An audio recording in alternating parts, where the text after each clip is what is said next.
And joining us with more on Apple's deal with China Mobile, the biggest phone company on the globe, is Crid Yu. He's the Vice President and Managing Director in North America for InMobi. Thanks so much for joining us. Hi, thank you. So, Apple has sold about 23 million iPhones in China over the past year. As Vivi explained, it already has a presence in China. China Unicom and China Telecom already sell the current models for about $700 plus.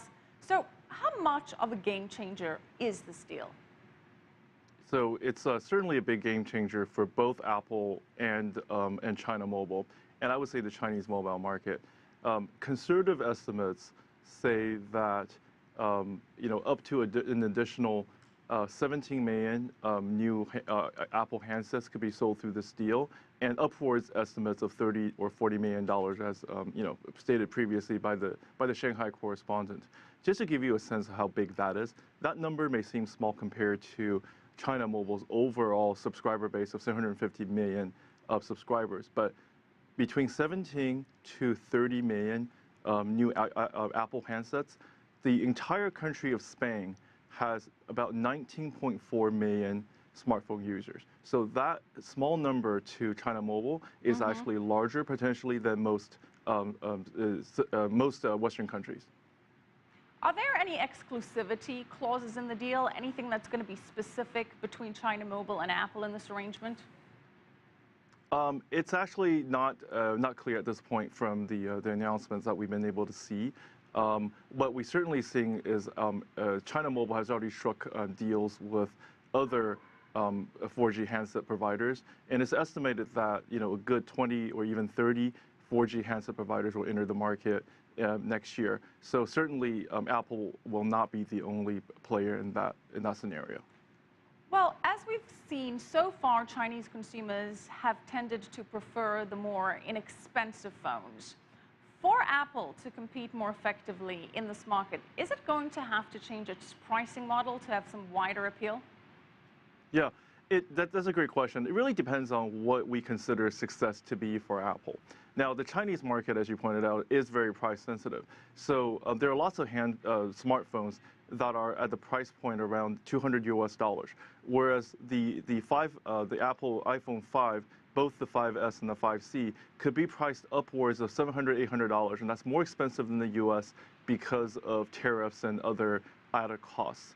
So as it turns out, both China Mobile and its competitors have been increasing subsidies, and that's hurt their bottom line. So most people do not expect extraordinary subsidies to be given.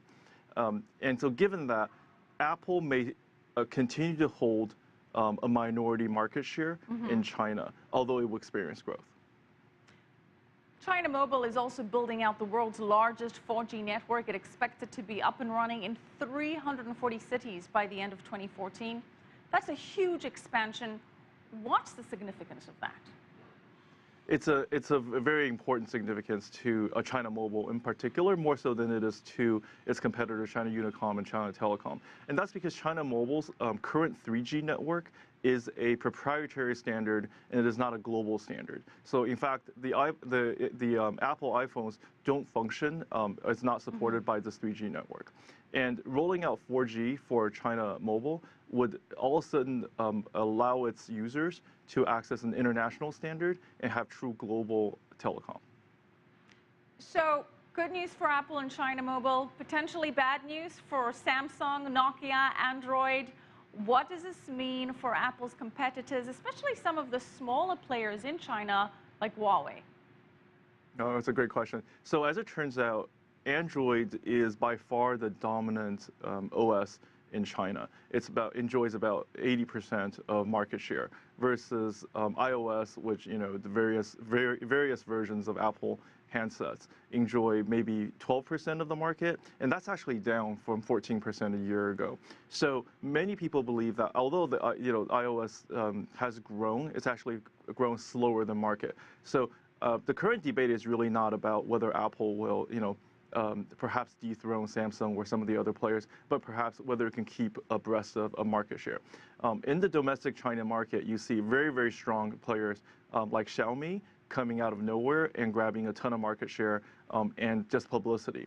So we actually think it's going to be a dead heat. It really depends on a couple things. Next year, how things will turn out in terms of market share wars. I think pricing, certainly, and also the pricing of the handset itself, as well as pricing of the data packages that it goes along with it. And of course, most importantly, the success of the rollout of the 4G network and how well that operates. All right, we'll certainly be watching that closely. We're going to have to leave it there. Thank you so much, Crid Yu, Vice President and Managing Director for North America for InMobi.